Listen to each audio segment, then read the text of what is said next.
I'm standing on Poplar Street just down from 304 West 2nd Avenue, the Jeremiah Sullivan House, Madison's first mansion built 200 years ago for a judge from Virginia who helped found Hanover College and named Indianapolis. Historic Madison Inc. is going to fill us in on what's so special about this house that was built at the time on the outskirts of proper Madison.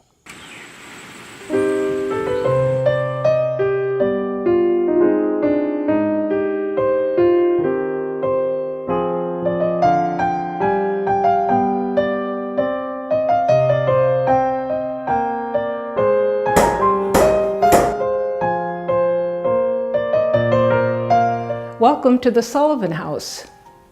This house was the home of Jeremiah and Charlotte Cutler Sullivan from around 1820 to 1870 when Jeremiah Sullivan died. Sullivan was a young lawyer when he built this house. He went to school at William and Mary College and then trained with various lawyers back in Virginia. In 1816, he rode on horseback to Cincinnati looking for a place to settle. He was headed to Louisville, but was persuaded to come to Madison because he had heard that it was the up-and-coming place to live. He apparently liked what he saw when he got here because by 1817, he had started a law office and went back to Virginia for his parents and his fiancée, whom he married in 1818. Shortly after that, they built this home here on 2nd Street in Madison and lived here together about 50 years. The house is actually located on one of the most historic corners or intersections in the state of Indiana. There are three properties that date to about 1820 or earlier, and it's the type of house that Sullivan would have been very comfortable in his native Virginia. It's a two-story brick federal with two-story gallery porches off the back. The porches were used for sleeping in the hot summer nights here in Madison. Overall, the house was a very large house when it was built, about 6,000 square feet, plenty of rooms on the inside, and it might have even been considered a very early mansion. We have some things that belong to the family in the home. One of them is this Toby jug in the corner cupboard, as well as the Bible. Jeremiah Sullivan and Charlotte R. Cutler were married at Madison, Indiana, 28 July 1818. This small table here where the dominoes are was a family piece that did belong to the Sullivan family. And we also have the attorney seals for Algernon and Jeremiah Sullivan. In this cabinet we have Jeremiah Sullivan's pocket watch that was given back to the Sullivan house by his grandson, George Hammond Sullivan, in 1939.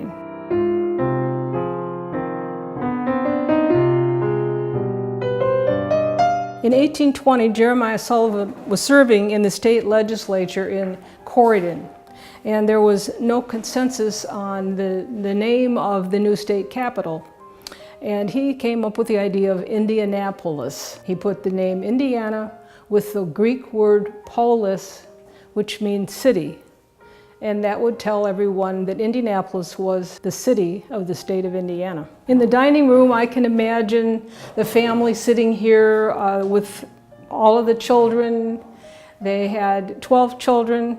Only 7 of them lived to adulthood. They lived with Jeremiah's parents, and they also had indentured servants. So it was quite a large family. This is called a dry kitchen because there's no running water. On the outside of the serving kitchen at the Sullivan house, you'll find the kitchen garden. It was utilized by the household not only for culinary uses, but also medicinal uses. Here we have the humble parsley. It was used medicinally as a tonic after long winter. It was also used as a breath freshener. Feverfew, a plant used for headaches and migraines. Typical of this period, they would have a fragrant plant next to the porch. This is lavender, a classic. Besides being used in soaps and perfumes as they are today, back then they would utilize it also in baths. Over here we have Indiana native plants. We have rosebud and flowering dogwood.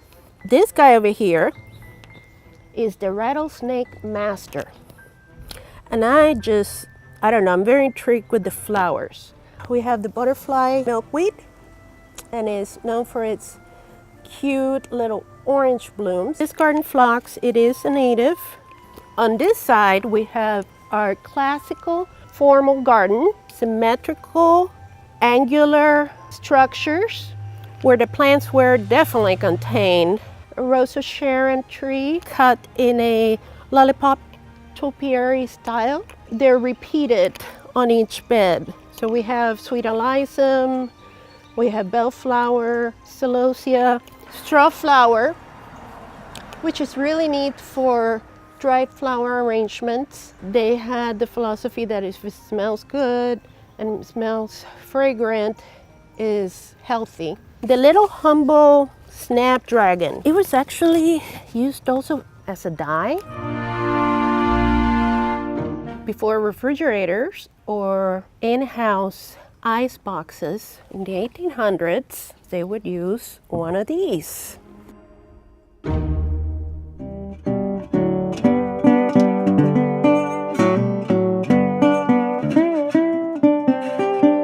This is a homemade mousetrap. It's called a deadfall.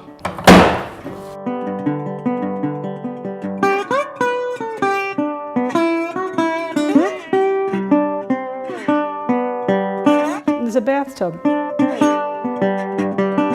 And this would have been the Sullivan's bedroom, or today what we call the master bedroom. Algernon Sullivan, he became an attorney like his father, and he ended up in New York City founding his own law firm, and he was in partnership with a man named Cromwell. So their company was called Sullivan and Cromwell, and it still is in existence today as a law firm.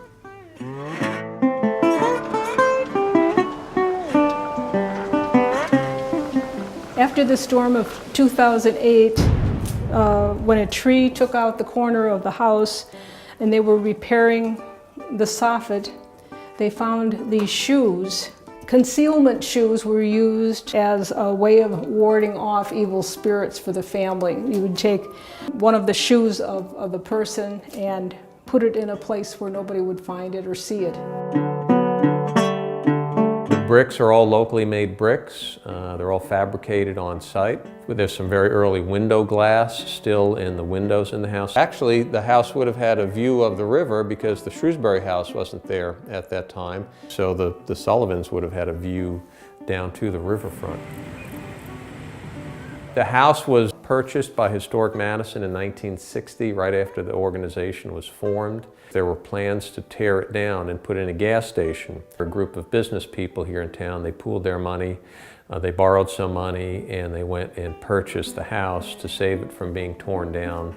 And it's been operated as a museum property ever since, so that's over 50 years ago.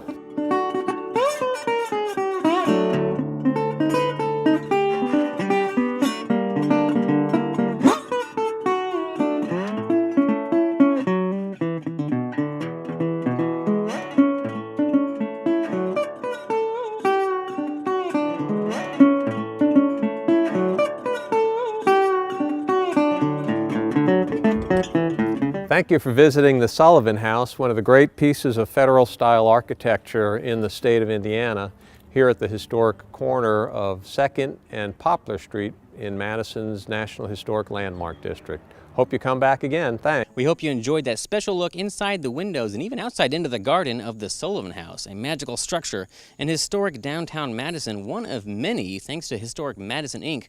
for keeping that up. This has been Jeremiah Sage reporting on WKMnews.com, the voice of Kentuckiana.